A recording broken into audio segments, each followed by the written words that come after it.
They say revenge is a dish best served cold.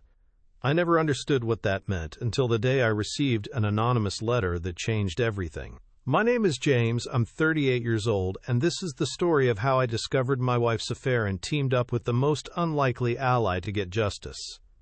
It started on a Tuesday morning.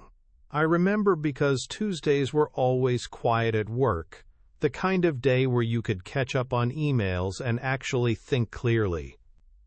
I was standing in my kitchen, coffee in hand, sorting through the mail when I saw it. A plain white envelope. No return address. Just my name handwritten in careful block letters. Something about it felt off immediately. In this age of text messages and emails, who sends handwritten letters anymore? I opened it standing there by the counter, and what I found inside made my blood run cold. 3 photographs. My wife Rachel with another man. Not just standing together. Intimate moments. A kiss outside a restaurant. Holding hands in a parking lot. Getting into a car together. But it was the note that really got me. Typed. Impersonal. Just 4 lines. Your wife is having an affair with my husband. His name is David Morrison. If you want to know more, we should talk. Check your email. I stood there frozen, staring at those photos. My hands were shaking. Rachel. My wife of 8 years. The woman who kissed me goodbye every morning. Who texted me during the day asking how work was going. Who fell asleep in my arms every night. Having an affair. I looked at the photos again, studying them more carefully. The man was tall, well-dressed, probably mid-40s. There was something casual about the way they touched each other. This wasn't new. This had the ease of familiarity. How long had this been going on? I pulled out my phone and opened my email. Sure enough, there was a message from an unknown address. The subject line simply read, "We need to talk about our spouses." The email was brief. I know this is shocking. I was shocked too when I discovered what David was doing. We should meet. There's more you need to know. I'll be at the coffee shop on 5th and Main at 2 p.m. today. I'll be wearing a red scarf. Come alone. Don't tell Rachel yet. Trust me on this. It was signed Jennifer Morrison. I checked my watch. 9:30 a.m. I had 4.5 hours to decide if I was going to meet this woman. 4.5 hours to process the fact that my entire marriage might be a lie. I called in sick to work. I couldn't focus anyway. I spent the morning pacing my apartment, looking at those photos over and over, trying to remember if there had been signs I'd missed. Late nights at work, business trips, times she'd been distant or distracted. But Rachel had always been attentive, always loving. We had our routines. Friday date nights, Sunday morning pancakes. We talked about having kids. We were planning a trip to Italy for our 10th anniversary next year. How could this be happening? At 1:45, I got in my car and drove to the coffee shop. I told myself I was just going to hear what this Jennifer person had to say. Maybe it was all a mistake. Maybe there was an explanation. The coffee shop was one of those trendy places with exposed brick and overpriced lattes. I spotted her immediately. A woman in her late 30s sitting in the corner booth, red scarf draped over her shoulders, nervously stirring a cup of coffee. She looked up as I approached. Her eyes were red, like she'd been crying. But there was something else there, too. Anger. Determination. "James?" she asked quietly. I nodded and sat down across from her. "Thank you for coming," she said. "I know this must be incredibly difficult. It was for me, too, when I found out." "How long have you known?" I asked. My voice sounded strange to my own ears. 3 months, she said. I've been gathering evidence since then. I wanted to be absolutely sure before I did anything. 3 months? I felt sick. And you're just telling me now? I needed proof, Jennifer said firmly. And I needed to understand the full scope of what David was doing. Because it's not just your wife, James. There have been others. I stared at her. Others? She pulled out her phone and opened a folder of photos. I hired a private investigator. David has been having affairs for years. Your wife is just the latest. Before Rachel, there was a woman named Susan. Before that, Amanda. He's a serial cheater. I looked through the photos she showed me. Different women, different times, all the same pattern. David Morrison, whoever he was, had been doing this for a long time. Why? I asked. Why are you showing me all this? Jennifer's expression hardened. Because I'm done being the fool who stands by while her husband makes an idiot of her. And I'm done letting him get away with it. I want him exposed. I want everyone to know what kind of man he is. But I can't do it alone. What are you suggesting? I'm suggesting we work together, she said. You and me, the betrayed spouses. We pool our evidence. We confront them together. And we make sure everyone knows the truth. I sat back, processing this. It was crazy. Meeting with this stranger, planning some kind of joint revenge.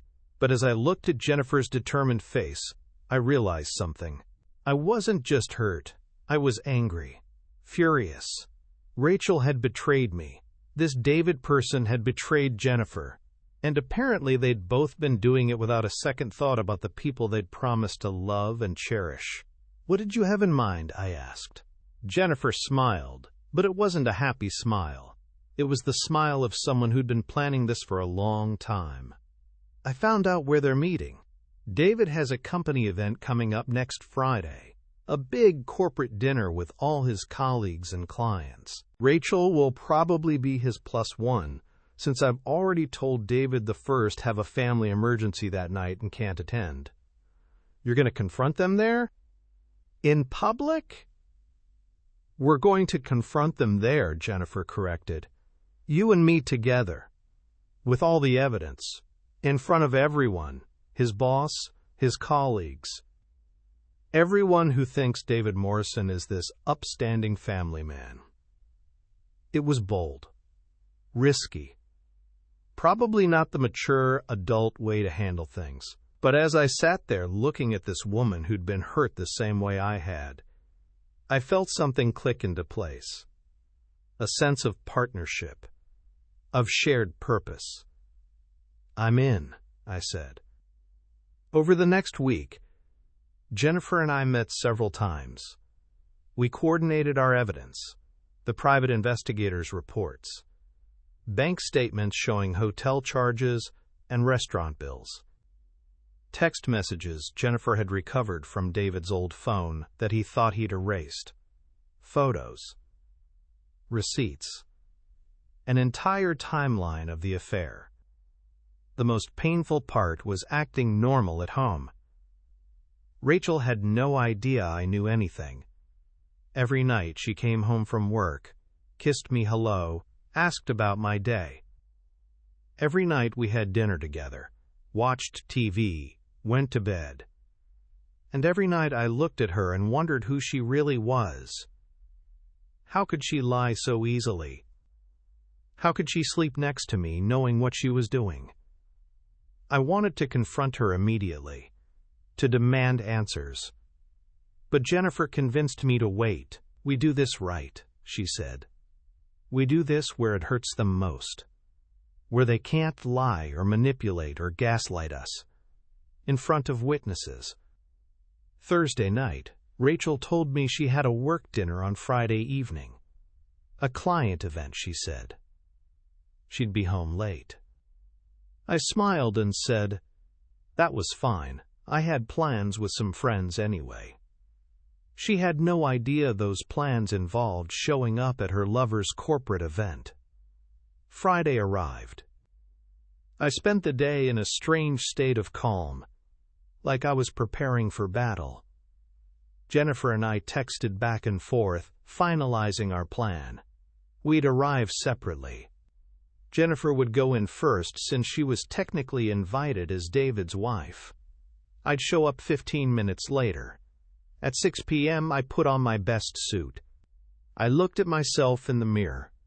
This was it. After tonight, everything would be different. My marriage would be over. But at least I'd know the truth. At least I'd have my dignity. The event was at a fancy hotel downtown, one of those ballrooms with crystal chandeliers and waiters carrying trays of champagne. I walked in and immediately spotted Jennifer across the room. She gave me a small nod. And then I saw them, Rachel and David, standing together near the bar, laughing at something.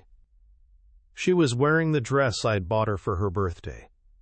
His hand was on the small of her back, casual and possessive. They looked like a couple, because that's what they were. I felt a rush of anger so intense I had to stop and breathe. But I kept walking.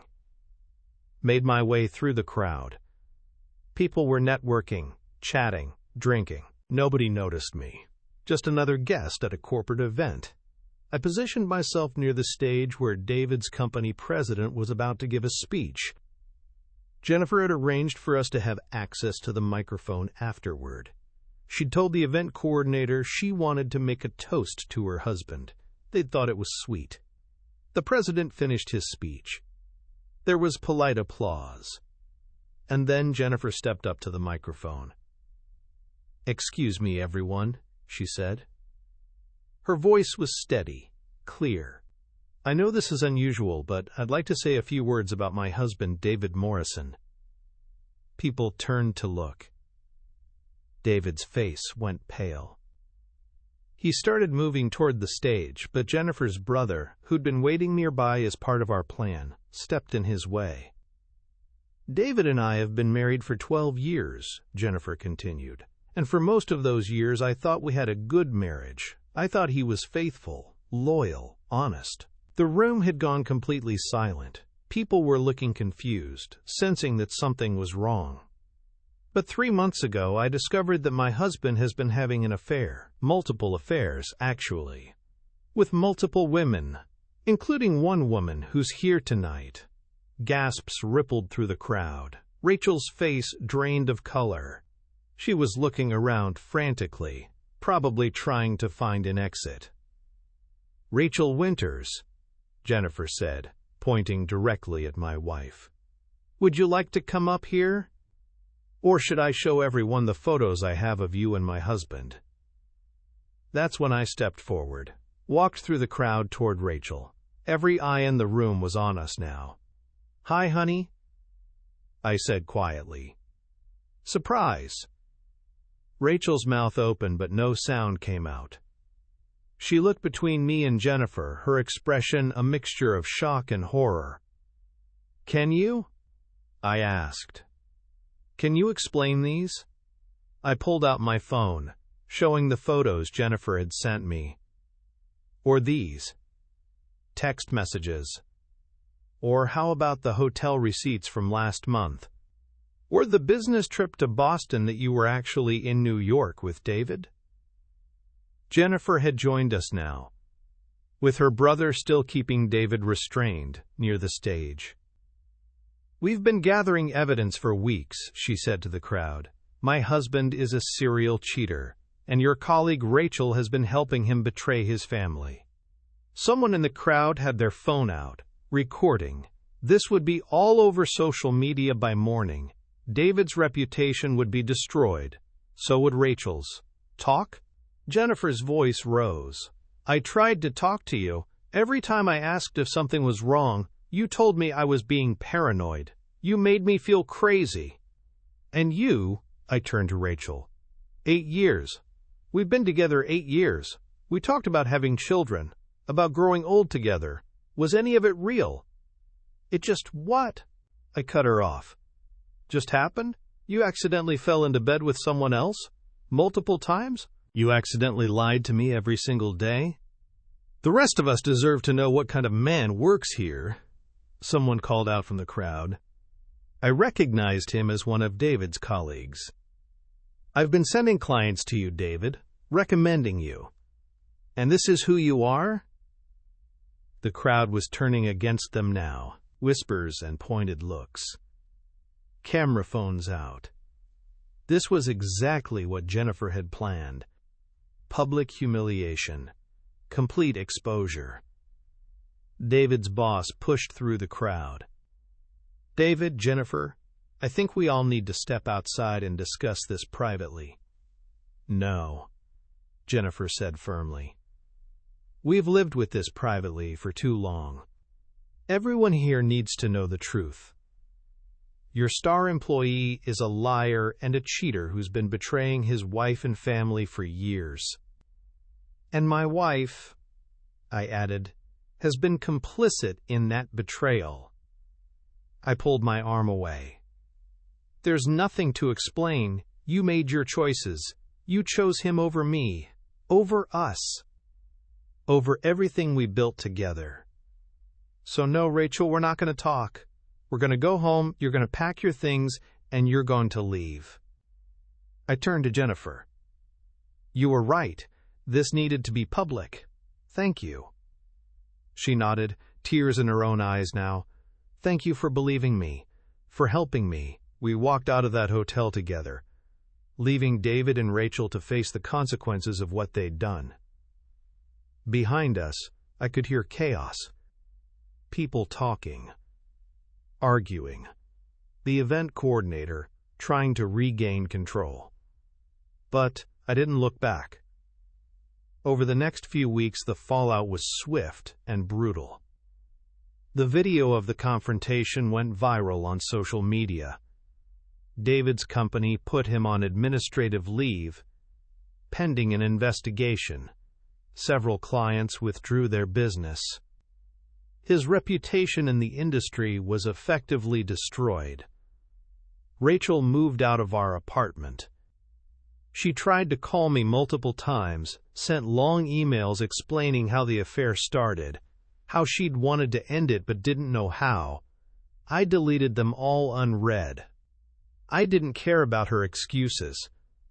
Jennifer filed for divorce, taking David to court for everything he had. With all the evidence of infidelity, she was able to secure a favorable settlement. She got the house, primary custody of their 2 kids, and a significant portion of his assets. I filed for divorce too. No kids made it simpler, though no less painful.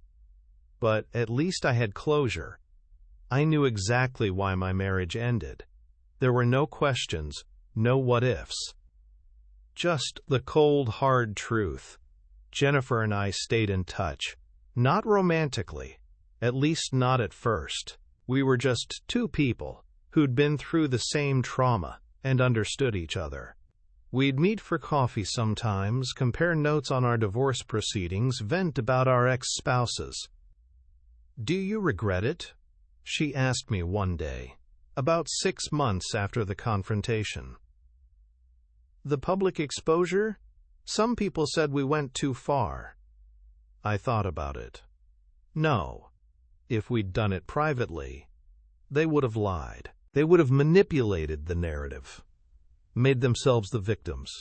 This way, everyone knows the truth. They can't rewrite history. David tried, Jennifer said with a bitter laugh.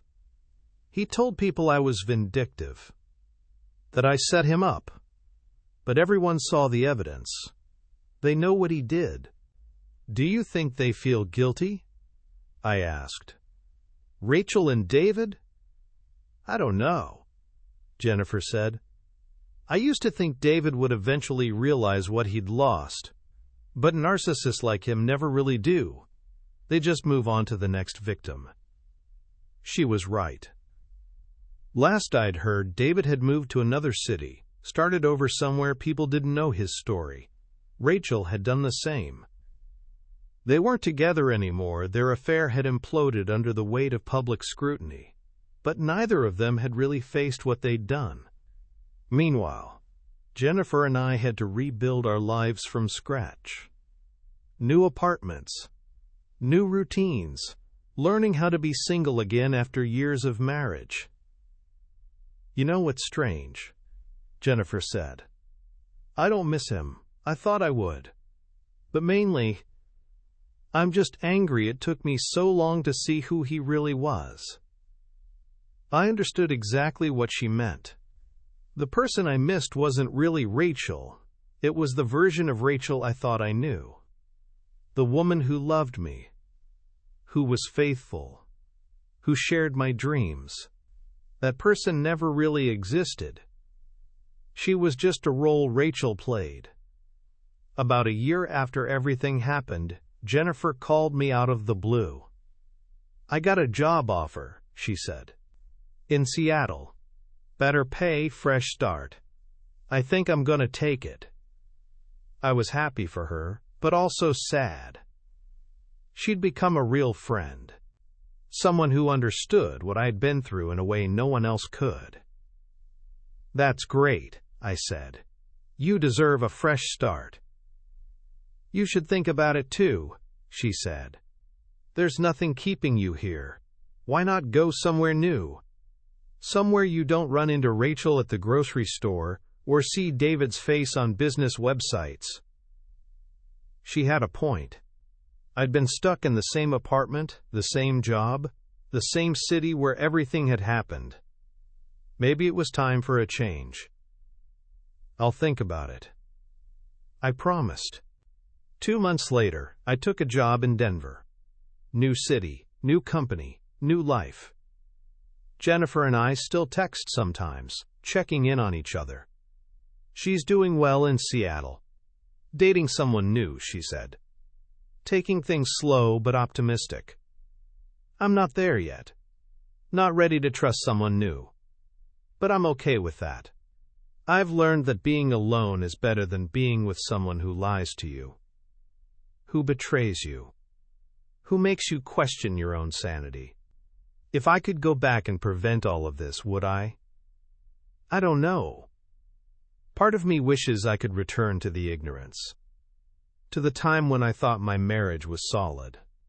But another part of me is grateful I discovered the truth, that I didn't waste another 8 years on someone who didn't deserve my loyalty. And I'm grateful for Jennifer, for her courage in reaching out to me, for her willingness to stand up and expose the truth.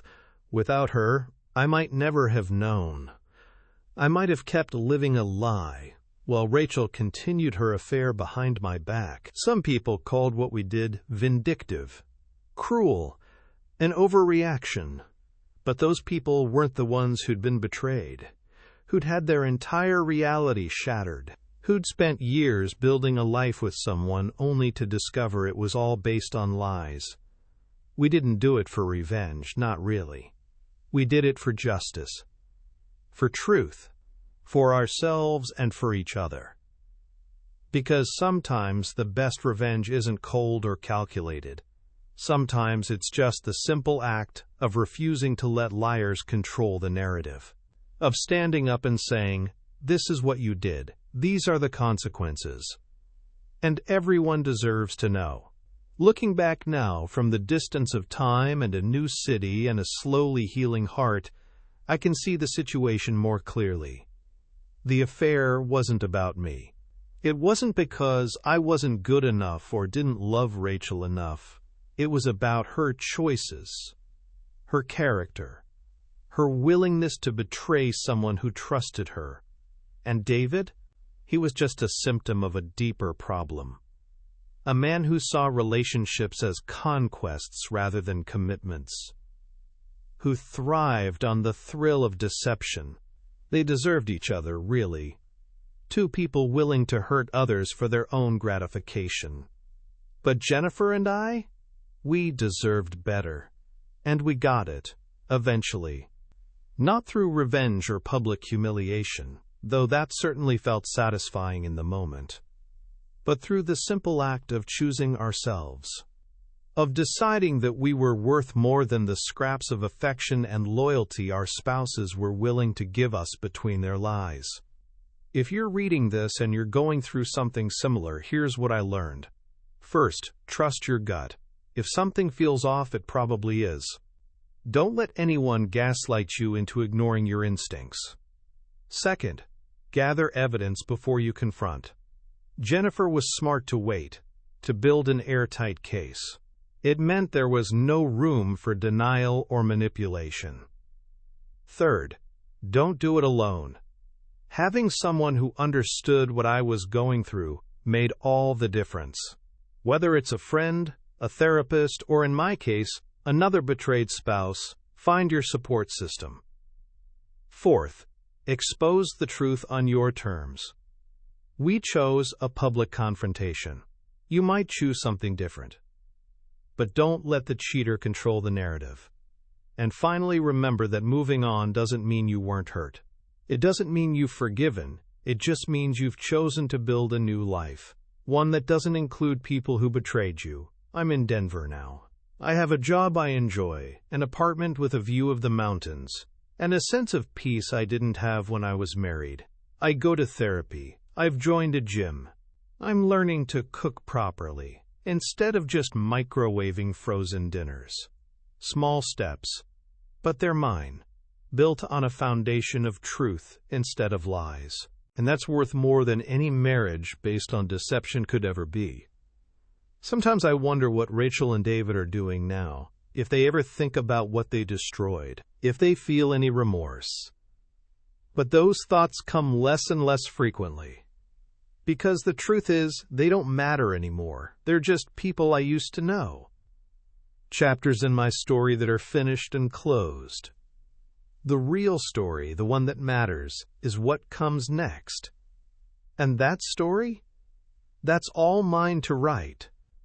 So here's to Jennifer Morrison, the stranger who became an ally. To public confrontations and exposed lies. To starting over and choosing yourself. To the cold dish of revenge that turned into something better. Freedom.